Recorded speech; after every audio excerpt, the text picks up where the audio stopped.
personas que están en instituciones, ¿no? De manera que eso tiene peso.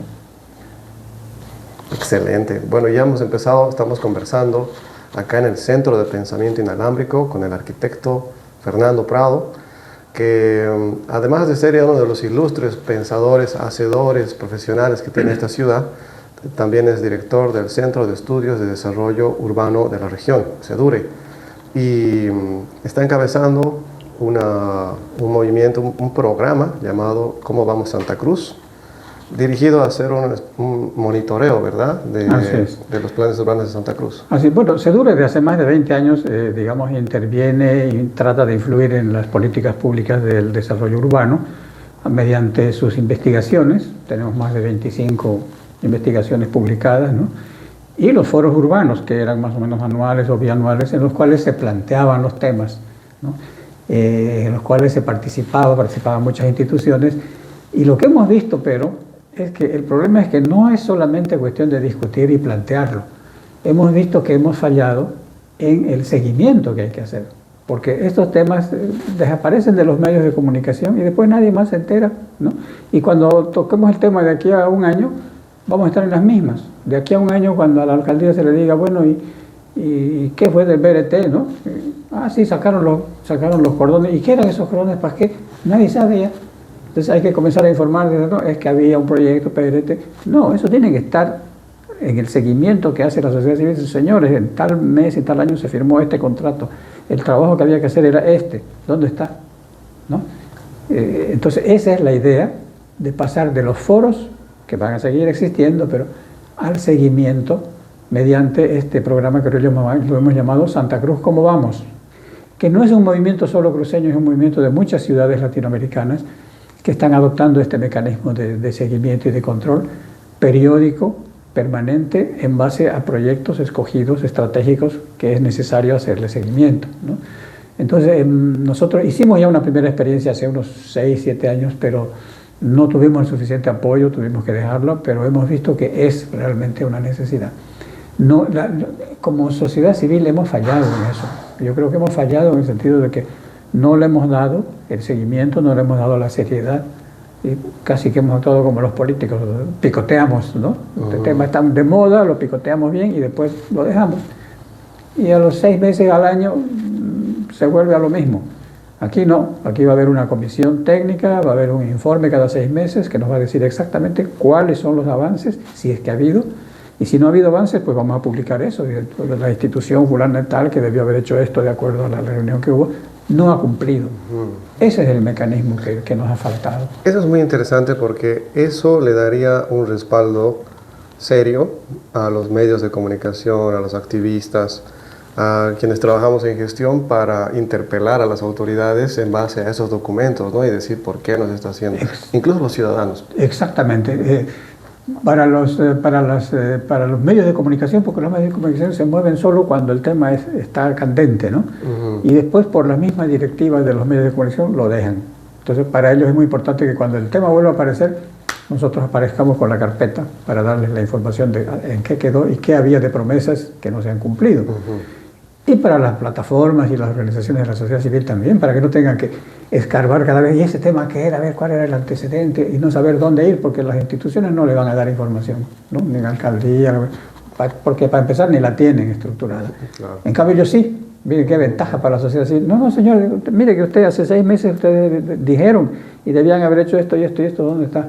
¿No? Wow, a ese punto queremos nosotros llegar, de tener, no todo, ¿no? Pero tener por lo menos unos 8 o 10 temas estratégicos para la ciudad, que son los que vamos a, justamente en una reunión que tenemos el próximo jueves 8, vamos a terminar de seleccionarlos, ver quiénes van a ser los encargados, porque esto es un informe técnico que hay que hacer cada 6 meses, ¿no? Vamos a definir la línea de base, de qué parte estamos partiendo, y bueno, y a fin de año vamos a tener el primer informe. Hay una palabra que subrayas bastante en estas intervenciones sobre el programa, y es la palabra técnico, el tecnicismo. ¿Crees tú que el tecnicismo o lo técnico es irrefutable? O sea, es como que lo último... No, lo técnico es la herramienta que uno utiliza para poder concretar una idea, un valor, un planteamiento, una ideología. Es la herramienta. Sin eso, Es como el hombre primitivo que sabía que había que cazar un búfalo porque se lo comía, sabía que era una necesidad, muy bien, incluso desde el punto de vista religioso, etcétera. Pero la herramienta tenía que tenerla, y la herramienta era una cosa técnica, se agarraba una piedra, la picaba y se hacía su lanza. Y con eso sí, iba a lograr su objetivo, objetivo que él se lo había planteado. Y es lo mismo, cuando hablamos de técnica, nosotros hablamos de las herramientas, los mecanismos que nos van a permitir medir y controlar lo que sí queremos lograr como sociedad urbana, y esos son valores. Entonces los valores no se pueden concretar si no se cae en la demagogia. Yo planteo valores y no tengo las herramientas para concretarlos, que es la parte técnica, entonces soy un charlatán, porque no voy a concretar. Perfecto, justamente por ahí va mi pregunta, porque para tratar de desglosarlo un poco, el lenguaje técnico normalmente está asociado también a una mentalidad más científica, digamos, de procedimientos, metodologías, que se piensa aseguran una mayor eficiencia, pero esta mentalidad técnica también tiene sus propios valores. Claro. Lo que te pregunto es básicamente, es quizá el mismo problema que plantean los filósofos en la antigua Grecia cuando dicen no vamos a hablar de opinología, vamos a hacer epistemología, conocimiento de verdad. Eso es filosofar cuando plantea Platón. En el caso tuyo es como, en el caso de este programa quiero decir, es como tratar de separar las hierbas de los frutos y decir acá no nos vamos a confundir ni vamos a entrar en un pozo de nada, sino que vamos a ser productivos, claro, siendo científicos. ¿Podría decirse? Y yo retomaría el concepto, todo esto nace de que CEDUR es una institución especializada en la planificación. Y la planificación es justamente, es una técnica, pero al mismo tiempo también es una ciencia, también es un arte, también es una filosofía. Porque la planificación, ¿qué? ¿Para quiénes? O sea, cuando uno hace planificación, lo primero que se pregunta es qué es lo que va a hacer, para qué, cuáles son los beneficios que quiere generar, ¿no es cierto? Defender la naturaleza, los recursos naturales, calidad de vida de la gente, la cultura local. O sea, el planificador lo primero que hace es plantearse ese tipo de ideas, ¿no es cierto? Son objetivos. Entonces, ahora, el planificador no se queda ahí, dice, bueno, yo para lograr eso tengo que ensuciarme las manos, tengo que entrar en la realidad, entonces tengo que conocerla. Y comienzo técnicamente a realizar encuestas, censos, información que hay, trabajos que ya se han hecho, o sea, comienzo a hacer lo que se llama el diagnóstico. Pero el diagnóstico no es una cosa solamente técnica, ningún paso de la planificación es solamente técnica, el diagnóstico es también una manera de conocer la realidad. Y yo no sé si el planteamiento, que también es filosófico, de conocer la realidad es una cosa técnica, no, es decir, es una actitud frente a la realidad, frente al mundo. Yo quiero conocer, y bueno, vos como filósofo sabes que el conocimiento es pues la base de la filosofía, pero también es la base de la planificación, porque si se quiere cambiar la realidad, que esa es la planificación, buscar un cambio, lo primero que tengo que hacer es conocer esa realidad. Y el conocimiento de la realidad es un diagnóstico. Entonces uno dice, son cosas técnicas, no. En todos los momentos de la planificación, y esto de seguimiento es planificación, pero la planificación no es estrictamente técnica, porque si la planificación no se hace en función de valores humanos, políticos, socioeconómicos, etc., no es planificación, eso es simplemente, digamos, lo que hace la programación, digamos, ¿no? Tengo tantos recursos, voy a gastar aquí, eso es programación. Planificación es otra cosa. Ajá, bueno, definitivamente CEDUR es un referente crucial en Santa Cruz, en el país, para hablar de planificación urbana, ¿no? Por todo el trabajo que están haciendo hace años. Ahora, sin embargo, este programa que es Cómo Vamos Santa Cruz, me parece que va más allá de la planificación, ¿estás de acuerdo? Me parece que es más acerca de acción ciudadana. Claro, este programa es la etapa final de la planificación. La planificación tiene diagnóstico, propuesta, evaluación y seguimiento. O sea, el seguimiento de un plan es parte de la planificación, pero no es solo los técnicos. Ese seguimiento lo hacemos todos, tenemos que hacerlo todos para que políticamente tenga resultado. Si no se hace seguimiento, queda en manos de la burocracia y no va a marchar. Entonces estamos en un campo que tiene un sustento técnico, pero que es fundamentalmente ligado a los actores sociales, que tienen que tener un papel protagónico, porque son los controladores al final, son los que van a decir, a ver, ¿usted hizo o no hizo lo que como gestión pública prometió, ofreció y para lo cual le dimos recursos? Entonces, esa es la tarea última de la planificación, pero que ya es una tarea que está ligada no a la gestión pública, sino al papel de contralor que tiene la sociedad civil. Y eso es lo que queremos nosotros armar. Esa es la función fundamental. Y ahí es lo que yo decía que como sociedad civil hemos fallado. Hemos fallado porque no hemos adoptado estos mecanismos de la planificación, hemos adoptado los mecanismos de la denuncia, ¿cómo se llama?, del movimiento, de la manifestación, o de la denuncia de medios de comunicación, o sea, medios de comunicación. Pero eso es como fuego de paja, eso se acaba en 2 o 3 días y no queda nada. Y sobre todo cuando ya está hecho el problema. Ya está hecho, el contrato ese, no, ya la alcaldía está haciendo, no hay nada que hacer, porque no se le ha hecho el seguimiento. Porque en una primerísima etapa, cuando se estaba planteando ese proyecto, ahí fue que tendría que haberse intervenido y decir, no, eso no es una prioridad. Y el informe de seguimiento diría, se está planteando un proyecto que no es de prioridad, avisando, ¿no? Entonces, ese es el rol. Entonces, estamos en una propuesta que es la etapa final de la planificación urbana que nosotros no hemos cubierto y ha quedado sin actores, ¿no? Pero que al mismo tiempo es una responsabilidad fuerte de la sociedad civil. Mientras que la planificación empieza por la sociedad civil, porque es la que define objetivos. Hay una parte intermedia que es técnica, que se recoge la información, etc. Pero después la parte final, otra vez, es la sociedad civil, que es la que tiene que, exactamente, que es la que tiene que garantizar de que la gestión pública, sobre todo porque nuestra gestión pública es deficiente, ¿no? Ahora, lamentablemente, aquí yo digo, muchas de las deficiencias de la gestión pública las tenemos también en la sociedad civil, porque somos una misma sociedad. El mismo facilismo, el mismo de olvidarse, la poca continuidad que damos a las cosas, que es característica de la gestión pública, también la tenemos en la sociedad civil. Es un rasgo cultural, ¿no? Un rasgo cultural de no asumir las cosas con mucha seriedad y la palabra, por eso que más que seguimiento.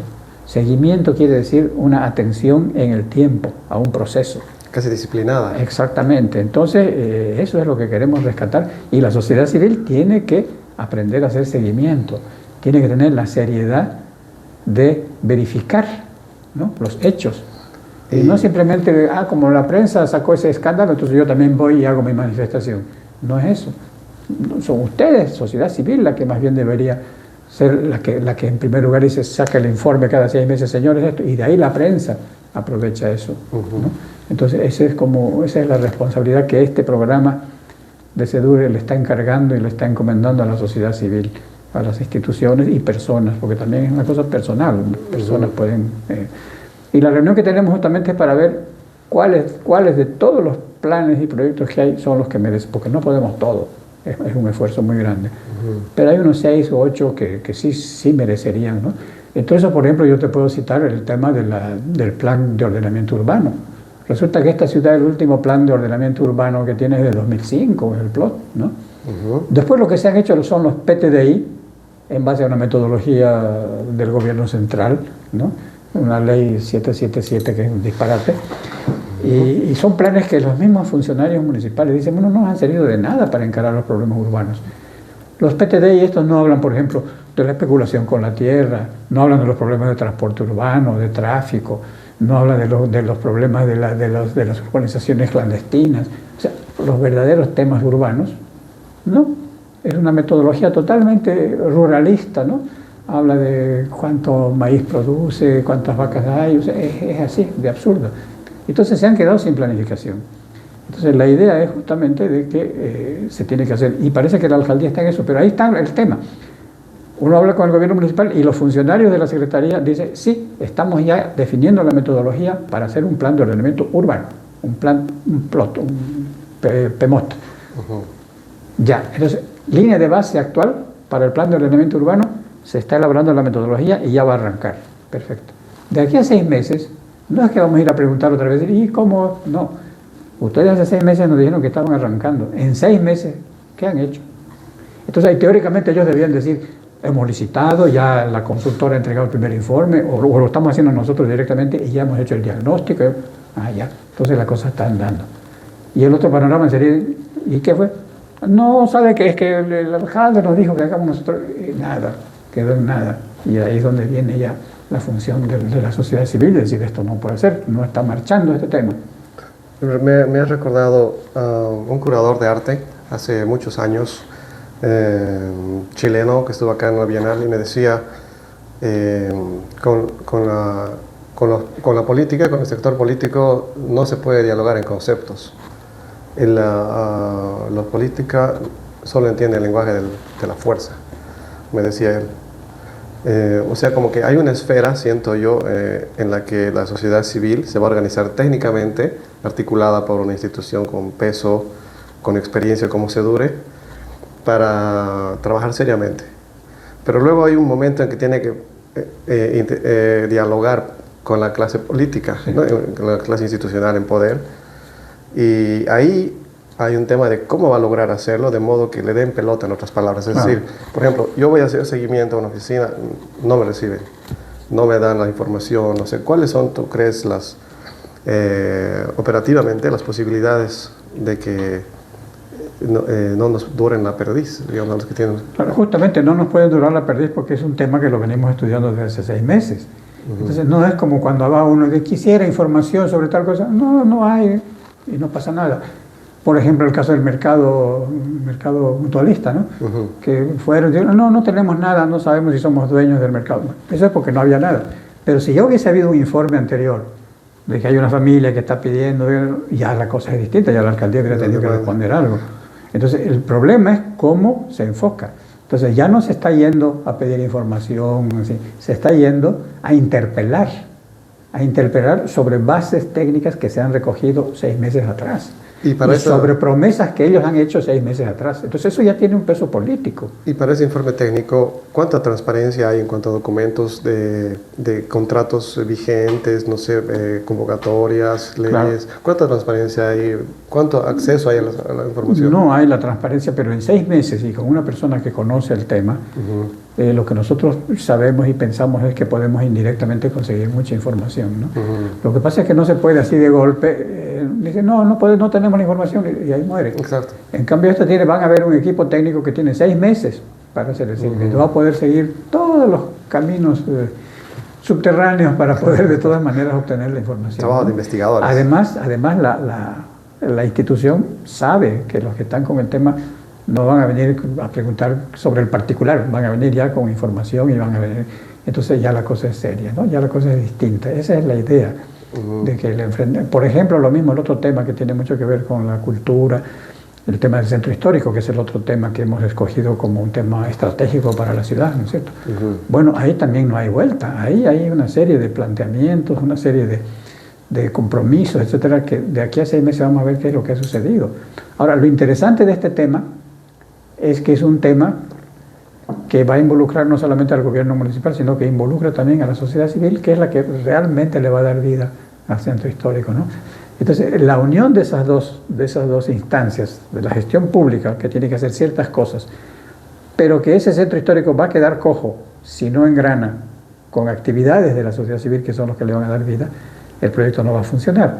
Entonces, ahí es la importancia de que haya una herramienta de este tipo, que no solamente va a conversar con la alcaldía, sino que va a conversar también con las instituciones que están interesadas o que trabajan ya en el tema del centro histórico. Y ver hasta qué punto se ha logrado empalmar en iniciativas que sean estratégicas y que están en la responsabilidad de ambos, ¿no? Esa es la idea. Entonces, cada proyecto es distinto. El otro tema, por ejemplo, que queremos retomar nosotros después de 20 años... Perdón, antes de que pasemos a este punto que has tocado muy importante, sobre el artístico,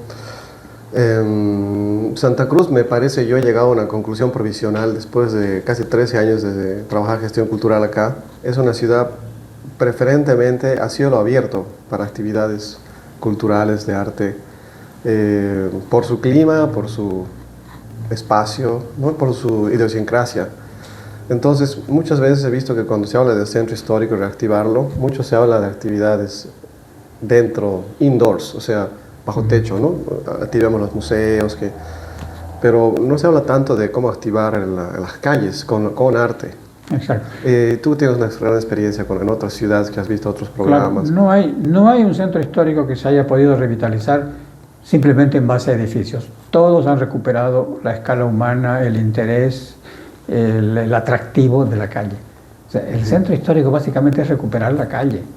Y eso es lo que aquí lamentablemente, por ejemplo, los comerciantes no quieren entender cuando se les dice hay que devolver más espacio a los peatones, hay que peatonalizar o por lo menos disminuir carriles, hacer aceras más anchas, que haya en las veredas actividades, que un pintor pueda vender sus cuadros ahí, por ejemplo, ¿no es cierto? O que uno, como eso, hay una violinista, una peladita, una polaca que llega con su musiquita y toca violín, ¿no? Bellísimo. O sea, esas son las cosas que pueden dar vida y que las cafeterías puedan sacar sus mesas afuera. Para eso se necesita espacio, y ese espacio es el espacio público del centro histórico, y ese espacio público del centro histórico hay que irle quitando cada vez más a los vehículos, porque los vehículos no tienen para qué venir al centro histórico, a la catedral y a la alcaldía, no tienen por qué estar ahí, pueden quedarse unos 3 cuadras más allá y hacerle buenos estacionamientos. Pero nuestra sociedad civil todavía no está queriendo entender eso. La sociedad civil misma es el problema. Claro, porque por ejemplo los comerciantes del centro histórico son enemigos de querer peatonalizar, porque si no van a venir los clientes. Si los clientes ahorita no van pues al negocio porque no hay parqueo, igual. Ellos tienen la imagen todavía que uno que quiere ir a su negocio va, se parquea frente a su negocio, baja, y ya no puede eso, no hay tal, ya no hay ese parqueo, ¿no? Entonces están viviendo sobre una imagen muy tradicional, muy antigua, de que un centro comercial es un centro donde uno deja el auto ahí, y eso ya no hay en ninguna parte del mundo. Y los centros históricos que han tenido éxito son aquellos que han sacado el automóvil. Eso es una cosa irrebatible. No hay un centro histórico exitoso con los autos dando vueltas ahí en la calle, no hay, no existe. Y por ejemplo hay ahora unos programas que estaba viendo en Cochabamba, ofertas de condominios, que construyen condominios ecológicos, que construyen una parte de los parqueos en un sector, y en otro sector los departamentos, y para que tú te vayas de dejar tu auto a tu departamento tienes que caminar por una zona verde que han creado, obligándote a caminar, obligándote a respirar, que esa sea tu vivencia.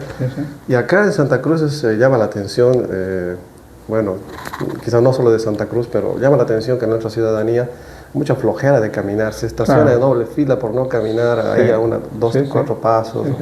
Estamos todavía en la primera etapa de la automovilización que los americanos vivieron hace 100 años, 50 años. La primera etapa es el enamoramiento con el vehículo, ¿no? Y la persona se identifica con el vehículo. Hay gente que se compra en 50.000 una vagonetanga enorme y no sale de la ciudad porque esa le da el vehículo como estatus.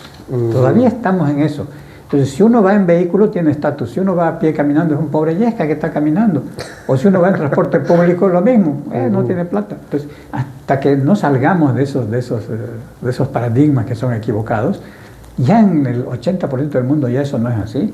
Ir en transporte público, cuando tenga un buen transporte público, es lo más normal. Uno no va a ir, por ejemplo, aquí al centro, yo que vivo en el Cuarto Anillo, para ir al centro, si hubiera un buen transporte público, porque voy a estar manejando, buscando parqueo, peleando, no hay necesidad. Que haya un bus que sea a nivel de la calle, que no haya que subir 3 gradas, que tenga una puerta de entrada, una puerta de salida, que maneje como la gente, ¿no? Que tenga aire acondicionado, o sea, como se debe un transporte público. Eso pues eso se supera ya la cuestión del vehículo, ¿no? Y lo mismo se está recuperando el caminar, es lo que los gringos llaman walkability, o sea, la caminabilidad de una ciudad es un indicador ya. Si una ciudad no ofrece lugares donde se puede caminar, es una ciudad que está atrasada, hacen ya los rankings, ¿no? Y las ciudades que no tienen eso están pues al último. Y las primeras ciudades son las que han favorecido, han creado bulevares peatonales, centros históricos peatonales, toda la posibilidad de caminar. Pues calcular, como lo que decías, que de mi vivienda yo pueda tener a 500 metros un supermercado, una farmacia, todo para ir caminando, no tener que sacar mi auto para ir a comprarme mis cigarros, ¿no? O sea, es todo lo contrario de lo que estamos haciendo en Urubó, ¿no? En Urubó se está creando una ciudad monstruo que son urbanizaciones cerradas, entonces uno llega en el auto, de ahí si quiere un paquete de cigarros, sale en su auto de la urbanización y va al mall, al centro comercial, donde también tiene que haber parqueo, etc. Esas son cosas absurdas que ya no se hacen en el resto del mundo, pero aquí todavía estamos amarrados a esas visiones, ¿no?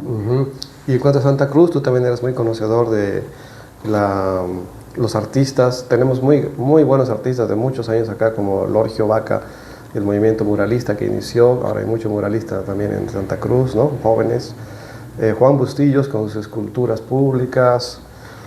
Bueno, David Paz, también algunas esculturas públicas. Quizá músicos generalmente los botan a la calle, apenas envainan la guitarra. Claro, yo estuve viendo unas escenas de ciudades hoy, de ciudades que están desarrolladas, y están introduciendo el arte, pero a toda velocidad, porque se han dado cuenta que lo que más hace gratificante y bello poder caminar es poder al mismo tiempo caminar en medio de esculturas, en medio de alguien que toca música, en medio de gente que está ahí. Eso es lo que llama la atención y eso es lo que le da vida. Veía una foto, por ejemplo, de unas esculturas, creo que en París, no, en Dinamarca, unas esculturas de unas mujeres, unas sirenitas sentadas así en el borde del río, ¿no? Pero son esculturas, pero es como si hubieran personas ahí, entonces uno se para a mirar, hay esculturas de todo tipo, o sea, el arte, si uno lo incorpora el arte dentro de la ciudad y a la escala humana de la gente que camina a pie y que mira de cerca, ese es un logro enorme, pero lamentablemente estamos muy lejos de eso, pero en nuestro centro histórico podríamos hacerlo. Podríamos tener ahí un caballo, una vaca de Bustillos, por ejemplo, en una calle peatonal. Imagínense el impacto que tiene eso, la belleza de la calle, inmediatamente ya por el hecho de que hay una hermosa escultura de Bustillos, ¿no es cierto? Que Manzano 1 Claro. es un ejemplo, digamos. Claro, entonces todo el centro histórico debería ser eso, una expresión de la belleza, de la creación, música, pintura, escultura, donde realmente un turista que viene dice, caramba, he captado el espíritu de esta ciudad. ¿Por qué? Porque he visto cuál es su mensaje realmente cultural, ¿no? Porque ahorita, si uno no yendo a los malls que son igualitos en todo el mundo, no va a captar lo que es Santa Cruz, ¿no es cierto? Claro, y yéndose cualquier ciudad. Yéndose al Triángulo de Oro, como se llama aquí Petróleo, con esos restaurantes famosos que hay en todo el mundo. Eso no es Santa Cruz. Franquicias, ¿no? Entonces, es puro franquicia, entonces eso no es Santa Cruz. Tiene que haber un espacio que normalmente es el centro histórico, donde se expresa en espacios internos y en espacios externos. Se expresa la cultura local, ¿no? Y bueno, has dicho tantas cosas que quería retomar ahí, pero rápidamente una de ellas, en el exterior es una educación salir a la calle, bueno, en algunos países más antiguos que en Europa, por ejemplo en Francia, estuve en Estrasburgo hace unos años y habían pequeños estantes de libros que uno puede alzar, leer en ese espacio, devolver, o música, siempre en espacios peatonales, casas antiguas, y hay hasta la monumentalidad, ¿no? Los monumentos. Había un tanque de la Segunda Guerra Mundial, que era un recuerdo de cuando Alemania se apropió de Estrasburgo, ¿no? Que está fronterizo ahí con Alemania. Pero lo que digo es que en esas ciudades, así como en Sucre, por ejemplo, digamos, se siente mucho más una aura de espacio, de atmósfera, ¿no? Que nuestro centro ha perdido mucho por la poca preservación de la arquitectónica. Sí. Entonces, ¿será que nos conviene a nosotros seguir impulsando hacia esa dirección acá en Santa Cruz? ¿No será seguir forzando una estrategia que más bien tiene que cambiar cómo concebir el centro de Santa Cruz? Claro, ese debate ya lo hemos tenido hace 30 años, cuando se hizo el estudio para el centro histórico. El debate era, ¿qué queremos del centro de Santa Cruz? ¿Queremos un centro, ¿cómo se llaman los americanos? El Central Business, no sé qué. Ajá. Que es que el centro de las ciudades americanas son puros rascacielos, porque ahí están los negocios. Central Business, CBI, tiene una sigla.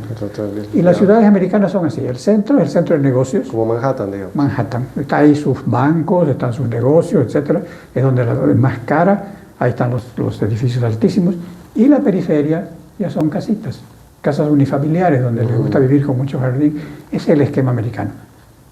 ¿Eso queremos o qué vamos a hacer? O el esquema europeo, donde lo que ellos quieren preservar es un centro histórico a la escala humana de lo que fue ese centro, y después hacer lo nuevo y lo moderno en mayores espacios más grandes fuera, ¿no? Tienes razón. Hay una decisión. Esa fue la decisión que se tomó, muy peleada, muy dura, pero se tomó y en base a eso se aprobó el plan para el centro histórico que prohíbe la demolición de una cantidad grande de edificios, ¿no es cierto?, que obliga a la restauración dentro de un cierto estilo, etcétera, etcétera, etcétera. Entonces, ese camino no hay que perderlo.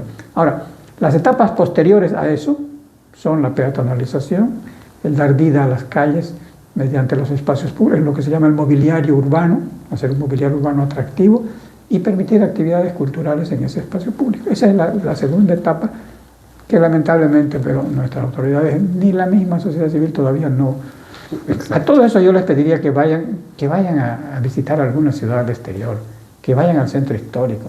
Aunque sean las ciudades aquí de la Argentina, del norte de la Argentina, todos están así. Salta tiene unas calles peatonales, todo el mundo ha hecho eso.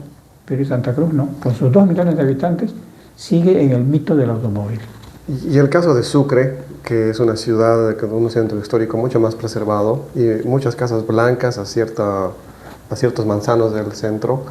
Yo le preguntaba a un restaurador allá de un museo y me decía ¿cómo es que aquí pues, los dueños de casas, de negocios, se preocupan por tener bien su fachada? Eso nos cuesta mucho allá en Santa Cruz, ¿no?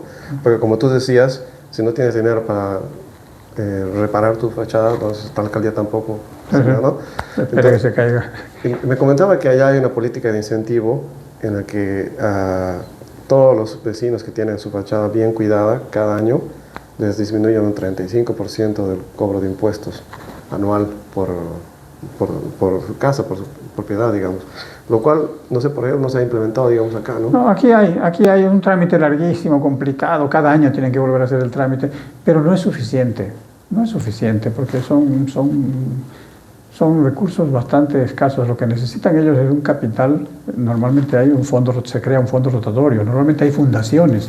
Ya. Por ejemplo, ¿por qué la alcaldía no crea una fundación para la preservación y la restauración del centro histórico? Y hay empresas privadas que pueden aportar a este fondo. Por ejemplo, la familia Roda, la familia Monasterios, la familia Curgis. ¿Cómo no van a tener pequeños fondos para que los propietarios puedan restaurar sus viviendas, que son patrimonio de todos? No se puede, en ninguna parte del mundo se le dice a un propietario, usted tiene que preservar porque es patrimonio, y al mismo tiempo no le dan nada. ¿Y por qué voy a preservar yo si usted no me está dando nada? No, usted tiene que preservar, pero mire que puede acceder a este fondo sin intereses, a 30 años plazo, ¿no es cierto?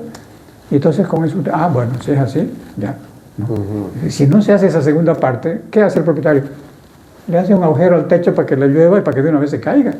Porque cuando se caiga ya no hay para qué preservar, ¿no? Entonces, eso es lo que ha pasado aquí. Varias de las casas que se han caído los mismos propietarios han promovido que se caiga, porque así ya no hay esa obligación, ¿no? Entonces tiene que haber un estímulo poderoso para que ellos puedan preservar. Sin eso, no. Ahora, hay un caso muy bueno aquí en Santa Cruz que ha habido del año pasado y este año se ha replicado, que es el ex colegio Santana, que se ha reactivado para la Feria de Arte Mirá, ¿no? Sí. Eso sí, por un buen caso. Los pocos edificios que, por ejemplo, se han habilitado así. Por ejemplo, hay un restaurante Citronelle también que me gusta muchísimo, lo han renovado y lo han mantenido, pero perfecto.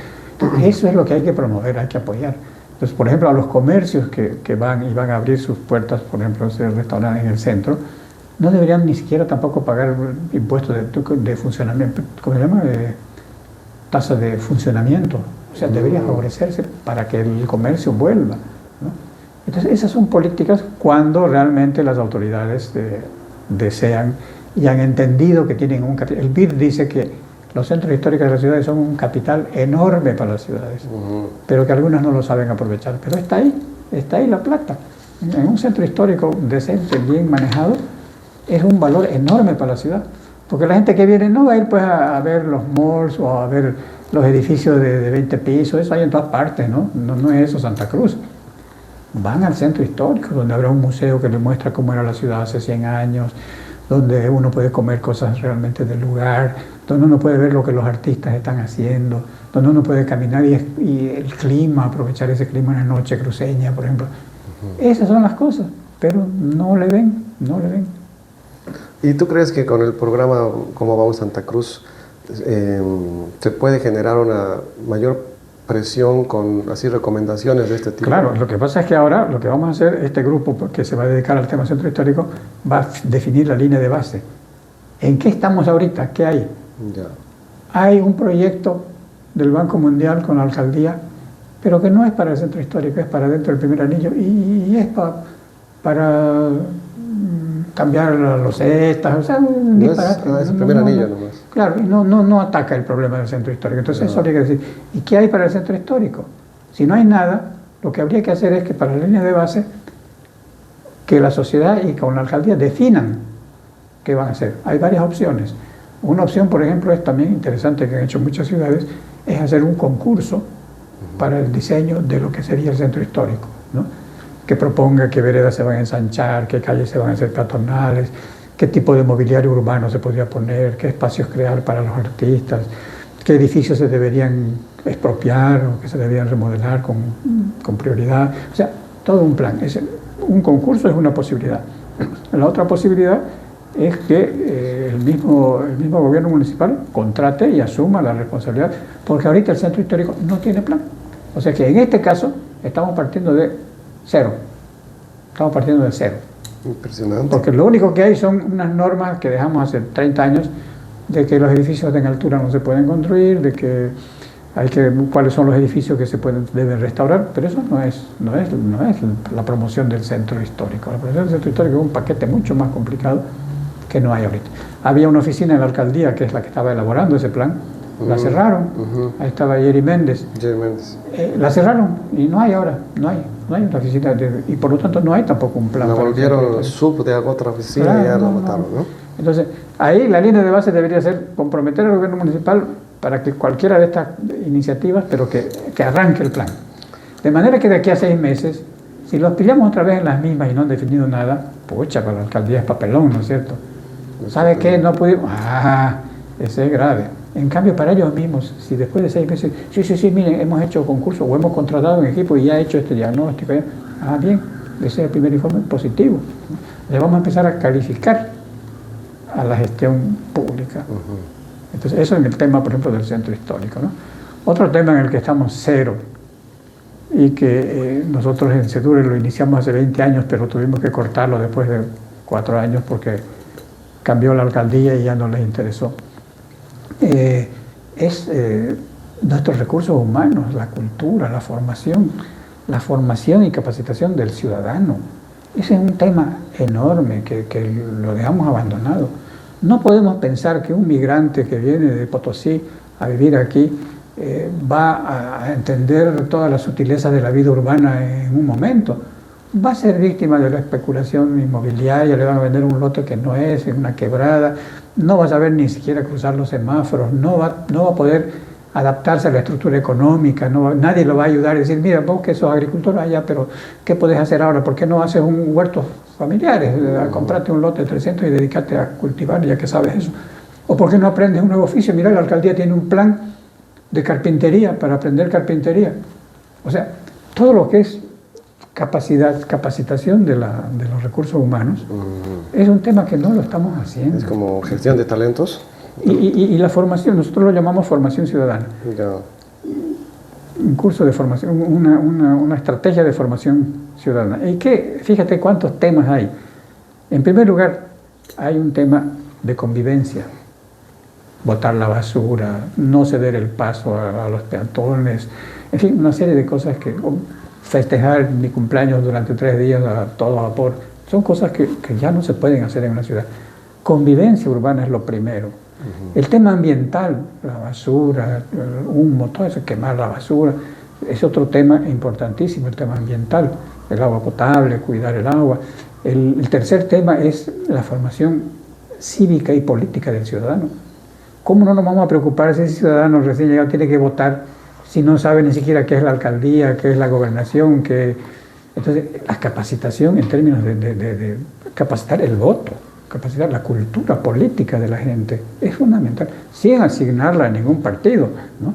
Sino simplemente decirle, mira, vos tenés que votar, ¿no? Tenés que nombrar esto, la alcaldía tiene esta, o sea, derechos y deberes. La alcaldía tiene el deber de recogerte la basura, de darte alumbrado público, etc. Vos tenés derecho de entregar tu bolsita, o sea, todo lo que son deberes y derechos. Hay bastante información. Hay que darlo. ¿Eso sería una escuelita aparte? Claro, de vez en cuando aparece, eso sería un programa para todas estas actividades, ¿no? Después hay otras actividades más, hay otras formas de cultura. La cultura artística, que es importante, pero que muchos creen que cultura es solamente arte, y no es así, ¿no? Sí, cultura es mucho más amplio, pero el arte es fundamental. Entonces también la promoción del arte como parte de la formación cultural del cruceño es importantísimo, ¿no? Sea para la producción que para el consumo de cultura.